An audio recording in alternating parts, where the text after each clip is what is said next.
దేశవ్యాప్తంగా మావోయిస్టుల ఏరివేతే లక్ష్యంగా ఆపరేషన్ ఖగారు ముమ్మరంగా కొనసాగుతుంది. ముఖ్యంగా తెలంగాణ, ఛత్తీస్గఢ్ సరిహద్దుల్లో భద్రతా దళాలు ప్రతి ఇంచు జల్లెడ పడుతున్నాయి. ఇటీవల కర్రిగుట్టల నారాయణపూర్ మాద్ అడవుల్లో ఎన్కౌంటర్లో పదుల సంఖ్యలో మావోయిస్టులు ప్రాణాలు కోల్పోయారు.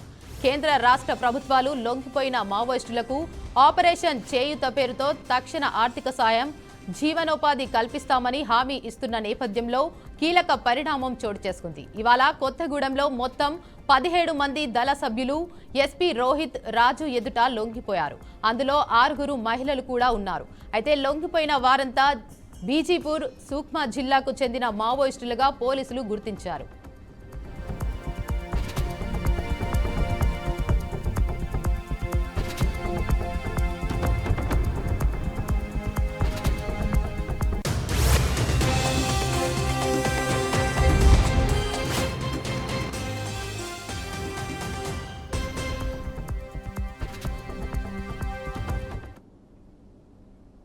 పాక్పై యుద్ధ విరమణను తప్పుపడుతూ ప్రధాని నరేంద్ర మోడీపై సీఎం రేవంత్ రెడ్డి చేసిన వ్యాఖ్యలపై తెలంగాణ బీజేపీ ఫైర్ అయింది. విమానం అంటే దిల్సుఖ్ నగర్ రోడ్డు పక్కనో దొరికే బొమ్మ అనుకునే సీఎం రవ్వంత రెడ్డి, మీరు రఫేల్ గురించి మాట్లాడితే 1వ తరగతి పోరగాడు కూడా నవ్వుతాడు అంటూ బీజేపీ అధికారిక ఎక్స్ ఖాతాలో పోస్టు చేసింది. కాంగ్రెస్ అగ్రనేత రాహుల్ గాంధీ నుండి ఆ పార్టీ సీఎం రేవంత్ రెడ్డి వరకు మన సైన్యాన్ని నిత్యం కించపరుస్తూనే ఉన్నారని కేంద్ర మంత్రి కిషన్ రెడ్డి మండిపడ్డారు. కాంగ్రెస్ పార్టీ నాయకులు చౌకబారు రాజకీయాలు చేయడం ఇదే మొదటిసారి కాదని, సర్జికల్ స్ట్రైక్స్ ను ప్రశ్నించారని ఎక్స్ వేదికగా ధ్వజమెత్తారు. కాంగ్రెస్ పార్టీకి మన శత్రు భాష మాట్లాడడం పొరపాటేనన్నారు. కాగా నిన్న జైహింద్ సభలో మాట్లాడిన సీఎం రేవంత్ రెడ్డి యుద్ధ విరమణ విషయంలో ప్రధాని మోడీ ఏకపక్షంగా నిర్ణయం తీసుకున్నారని, వీర జవాన్లు, దేశ ప్రజలు పాకిస్తాన్ను అంతం చేయాలన్న కసితో రగిలిపోతుండగా వారి ఆవేశంపై కేంద్రం నీళ్లు చల్లిందన్నారు. 140 కోట్ల మంది భారతీయుల ఆత్మగౌరవాన్ని అమెరికా అధ్యక్షుడు ట్రంప్కు తాకట్టు పెట్టారని ఆరోపించారు.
మంచిర్యాల జిల్లా గోదావరిఖనిలో ఎమ్మెల్సీ కవిత పర్యటించారు. ఈ నేపథ్యంలో బీఆర్ఎస్ నాయకులు, కార్యకర్తలు కవితకు ఘన స్వాగతం పలికారు. అనంతరం నిర్వహించిన మీడియా సమావేశంలో తన లేఖను లీక్ చేయడం వెనుక ఎవరి ప్రమేయం ఉందో తేలాలని డిమాండ్ చేశారు. తనకంటూ ప్రత్యేకంగా అజెండా లేదని, పార్టీని కాపాడుకోవడమే తన అజెండా అంటూ స్పష్టం చేశారు. కేసీఆర్ తప్ప మరో నాయకత్వాన్ని ఒప్పుకోనని, బీజేపీతో పొత్తు పెట్టుకున్న పార్టీలు బాగుపడలేదని విమర్శించారు. కేసీఆర్కు కుటుంబం కంటే ప్రజలంటేనే మక్కువని తెలిపారు. లేఖ రాయడంలోన తప్పేమీ లేదని, తాను కేసీఆర్ని కలవాలని చెప్పాలని ప్రయత్నం చేసినట్లు వెల్లడించారు. తన తండ్రి కేసీఆర్ను కలిసే అవకాశం వచ్చింది కానీ కలవలేకపోయా అని ఎమ్మెల్సీ కవిత వివరించారు.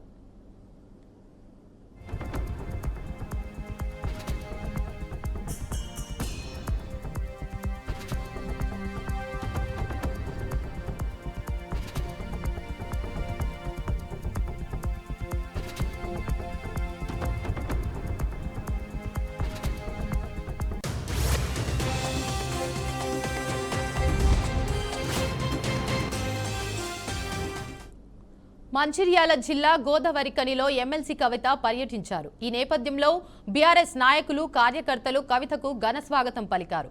అనంతరం నిర్వహించిన మీడియా సమావేశంలో తన లేఖను లీక్ చేయడం వెనుక ఎవరి ప్రమేయం ఉందో తేలాలని డిమాండ్ చేశారు. తనకంటూ ప్రత్యేకంగా అజెండా లేదని, పార్టీని కాపాడుకోవడమే తన అజెండా అంటూ స్పష్టం చేశారు. కేసీఆర్ తప్ప మరో నాయకత్వకాన్ని ఒప్పుకోనని, బీజేపీతో పొత్తు పెట్టుకున్న పార్టీలు బాగుపడలేదని విమర్శించారు. కేసీఆర్కు కుటుంబం కంటే ప్రజలంటేనే మక్కువని తెలిపారు. లేఖ రాయడంలో నా తప్పేమీ లేదని, తాను కేసీఆర్కి కలవాలని చెప్పాలని ప్రయత్నం చేసినట్లు వెల్లడించారు. తన తండ్రి కేసీఆర్ను కలిసే అవకాశం వచ్చింది, కానీ కలవలేకపోయా అని ఎమ్మెల్సీ కవిత వివరించారు.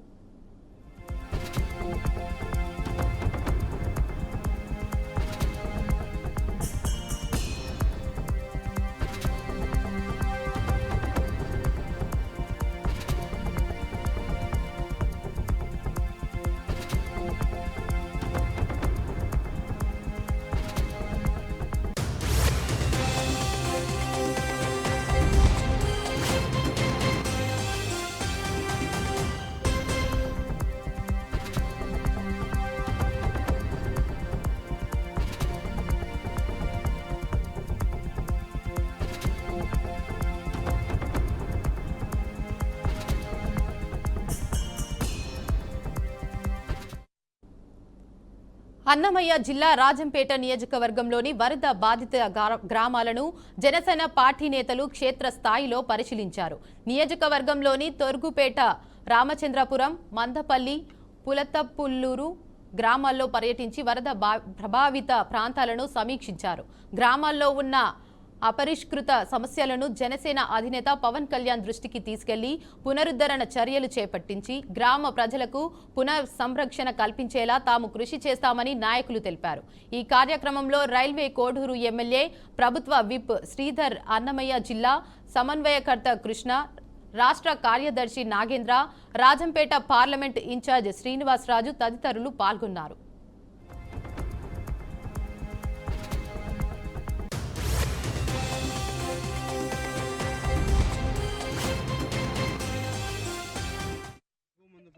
దిగుమందుపల్లి, పులపుత్తూరు ఈ ప్రాంతాల్లో, హరిజనవాడ ఈ ప్రాంతాల్లో 2021 నవంబర్ 19న అన్నమయ్య డ్యామ్ తెగిపోవడంతో వరద నీళ్ళు ఈ గ్రామాలన్నీ ముంచేయడం జరిగింది. ప్రాణ నష్టాలు, ఊర్లు కొట్టుకుపోవడం జరిగింది. జనసేన పార్టీ అధ్యక్షులు డిప్యూటీ సీఎం పవన్ కళ్యాణ్ గారు ఆదేశాల మేరకు, అదేవిధంగా నాదెళ్ల మనోహర్ సార్ సూచన మేరకు ఈ ప్రాంతాలను మీరు విజిట్ చేసి వాళ్ళకి ఏదైతే మనం సాయం చేయాలో, వాళ్ళకు కోల్పోయిన వారికి, కుటుంబంకి రోడ్లు అయితేనేమి, వాటర్ సోర్స్ అయితేనేమి, ఇల్లు అయితేనేమి, ఏదైతే లాస్ట్ మన ఇది ఇన్సిడెంట్ జరిగినప్పుడు జనసేన పార్టీ ముందుగా వచ్చి వాళ్ళకి తోచినంత సాయం చేయడం జరిగింది.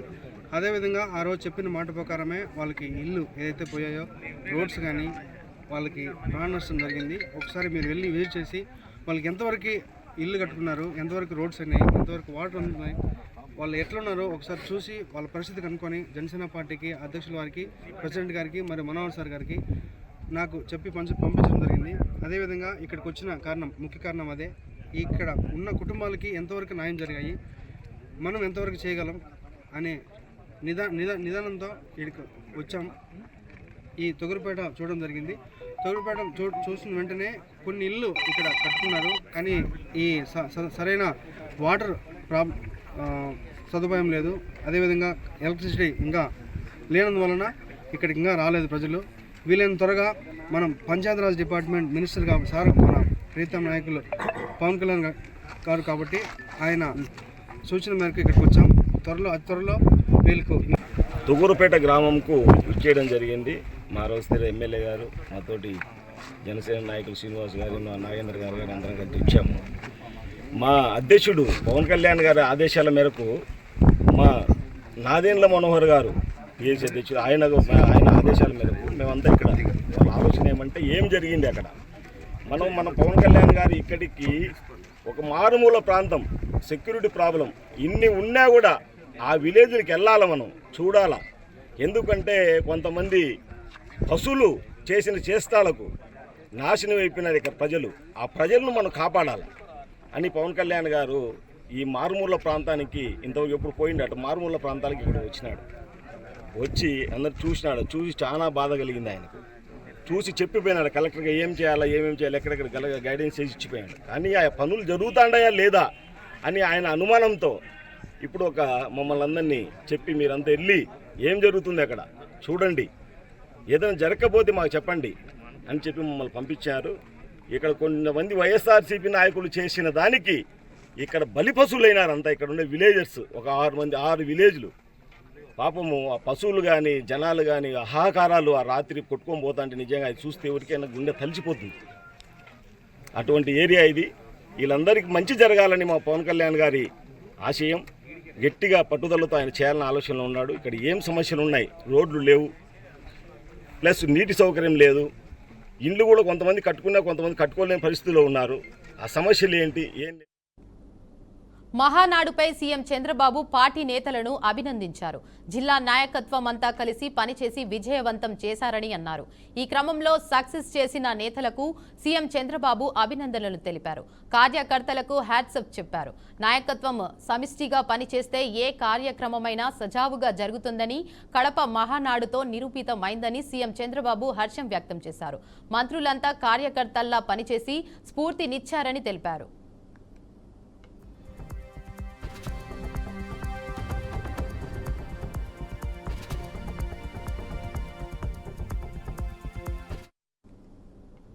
మహానాడుకు ప్రజలు, కార్యకర్తలు స్వచ్ఛందంగా రావడం సంతోషాన్నిచ్చిందని తెలిపారు. మహానాడులో ప్రవేశపెట్టిన నా తెలుగు కుటుంబంలోని 6 శాసనాల కాన్సెప్టును విస్తృతంగా ప్రజల్లోకి తీసుకెళ్లాలని సీఎం చంద్రబాబు సూచించారు. కూటమి ప్రభుత్వంపై ప్రజలు పెట్టుకున్న నమ్మకాన్ని నిజం చేస్తామని స్పష్టం చేశారు. ఏడాదిలో ప్రభుత్వం చేపట్టిన పథకాలు, అభివృద్ధి కార్యక్రమాలు, పాలనా నిర్ణయాలపై ప్రజల్లో సానుకూలత ఉందని తెలిపారు.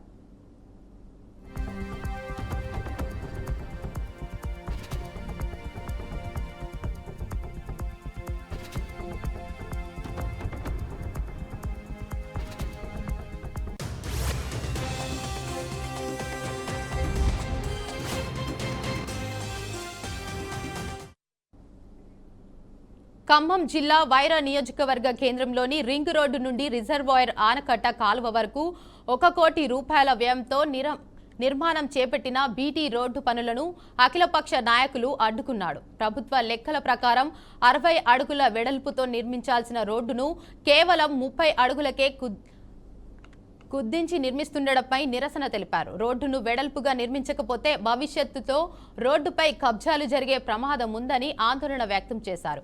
వెంటనే రోడ్డు వెడల్పు చేసి పూర్తి స్థాయిలో నిర్మించాలని వారు డిమాండ్ చేశారు. ఈ నిరసన కార్యక్రమంలో టీడీపీ పార్టీ నాయకుడు చలపతిరావు, సిపిఎం జిల్లా నాయకులు రాంబాబు, వీరభద్రం, ఇతర రాజకీయ పార్టీల నాయకులు, కార్యకర్తలు పాల్గొన్నారు.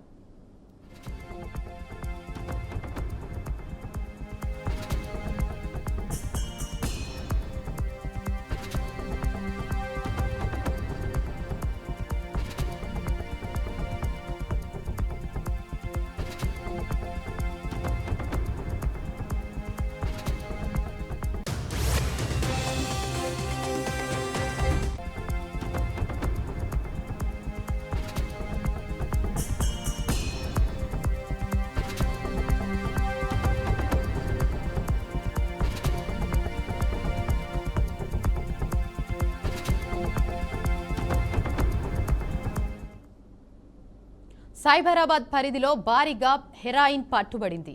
1.5 కిలోల హెరాయిన్ను స్వాధీనం చేసుకున్నట్లు ఎస్ఓటీ పోలీసులు తెలిపారు. షాద్నగర్లోని ఓ ధాబాలో ముఠా డ్రగ్స్ విక్రయిస్తుండగా రైడ్ చేసి పట్టుకున్నట్లు చెప్పారు. హెరాయిన్తో పాటు గంజాయి, ఓపీఎం డ్రగ్స్ సీజ్ చేశామన్నారు. పట్టుబడ్డ డ్రగ్స్ విలువ 3 కోట్లకు పైగా ఉంటుందని ఎస్ఓటీ పోలీసులు వివరించారు.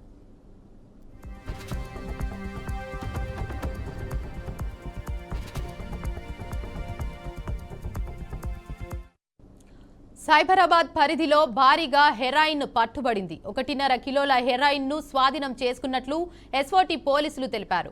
షాద్నగర్లోని ఓ ధాబాలో ముఠా డ్రగ్స్ విక్రయిస్తుండగా రైడ్ చేసి పట్టుకున్నట్లు చెప్పారు. హెరాయిన్తో పాటు గంజాయి, ఓపీఎం డ్రగ్స్ సీజ్ చేశామన్నారు. పట్టుబడ్డ డ్రగ్స్ విలువ 3 కోట్లకు పైగా ఉంటుందని ఎస్ఓటీ పోలీసులు వివరించారు.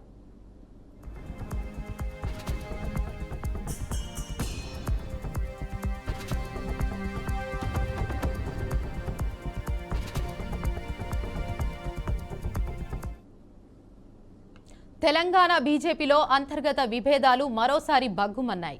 గోషంమైల్ ఎమ్మెల్యే రాజాసింగ్ సొంత పార్టీ నేతలపై, ముఖ్యంగా కరీంనగర్ ఎంపీ బండి సంజయ్ను పరోక్షంగా లక్ష్యంగా చేసుకుని తీవ్ర వ్యాఖ్యలు చేయడం రాజకీయ వర్గాల్లో కలకలం రేపుతోంది.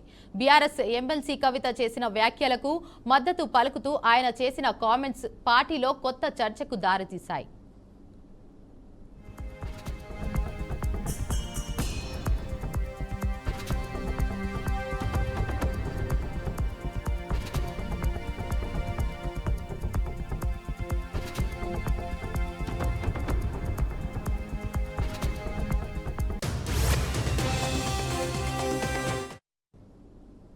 పశ్చిమ బెంగాల్ ముఖ్యమంత్రి మమతా బెనర్జీ ప్రధాని మోదీపై ఫైర్ అయ్యారు. ఇటీవలే మోదీ అలీపూర్దూర్లో నిర్వహించిన బీజేపీ ర్యాలీలో పాల్గొన్నారు. అక్కడే బెంగాల్ సర్కారుపై విరుచుకుపడగా దానికి మమతా బెనర్జీ కౌంటర్ ఇచ్చారు. పహల్గాం ఘటనపై దేశం మొత్తం తీవ్ర దిగ్భ్రాంతి వ్యక్తం చేసిందని, ఆపరేషన్ సింధూర్తో ఉగ్రవాదానికి వ్యతిరేకంగా పోరాడమని మమతా బెనర్జీ అన్నారు. తామంతా ఒక్కటే, ఉగ్రవాదాన్ని సహించేది లేదనే సందేశాన్ని తెలియజేయడానికి అఖిలపక్ష ప్రతినిధులు విదేశాల్లో పర్యటిస్తున్న సందర్భంలో ప్రధాని మోదీ ఇలా మాట్లాడడం చాలా బాధాకరమన్నారు. రాష్ట్రంలో ఇప్పటికిప్పుడు అసెంబ్లీ ఎన్నికలు నిర్వహించగలరా అంటూ బీజేపీ సర్కారును ప్రశ్నించారు. Modi had said today, we are not only shocked, but it is very saddening to hear the voice of Prime Minister when all the opposition team, they are representing the country, the world. They are taking bold decision to protect the country's interest, national interest. Obviously, always we protect the country because it is our motherland. We will do that. But at that time, is it the time for Narendra Modi, Prime Minister of this country? And his presence of him, his minister said, like Operation Sindhu, they will do the Bengal operation also. Operation of Bengal. I challenge them. If they have the guards, you go election for tomorrow. Colombia ప్రభుత్వంపై కాంగ్రెస్ నాయకుడు శశి థరూర్ అసహనం వ్యక్తం చేశారు. ఉగ్రవాద దాడుల బాధితులపై సానుభూతి వ్యక్తపరచకుండా భారత్ దాడుల తర్వాత పాక్లో ప్రాణాలు కోల్పోయిన వారికి సంతాపం తెలపడం మమ్మల్ని నిరాశపరిచిందన్నారు. ఉగ్రవాదంపై పాక్ అనుసరిస్తున్న విధానాన్ని ఎండగట్టేందుకు భారత పార్లమెంటరీ అఖిలపక్ష ప్రతినిధి బృందాలు పలు దేశాల్లో పర్యటిస్తున్నారు. అందులో శశి థరూర్ నాయకత్వంలోని బృందం ప్రస్తుతం కొలంబియాకు వెళ్లింది. We were a little disappointed in the reaction of the Colombian government, which apparently expressed heartfelt condolences on the loss of lives in Pakistan after the Indian strikes, rather than sympathizing with the victims of terrorism. We will say to our friends in Colombia, there can be no equivalence between those who dispatch terrorists and those who resist them. There can be no equivalence between those who attack and those who defend. We are only exercising our right of self-defense, and if there is any misunderstanding here on this score, we are here to dispel any such misunderstanding. We're very happy to talk to Colombia in some detail about the circumstances. We have, as I said, very concrete proof. In fact, when this terrorist attack occurred, it was immediately claimed by an organization called the Resistance Front, which is a unit of the Lashkar-e-Toiba based in Muridke, Pakistan.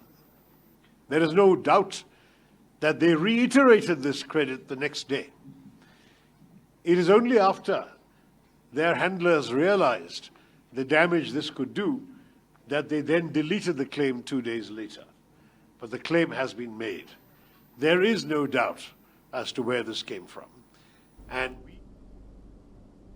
ఇవి ఇప్పటివరకున్న bulletin updates చూస్తూనే ఉండండి BRK news తెలుగుడి సత్తా.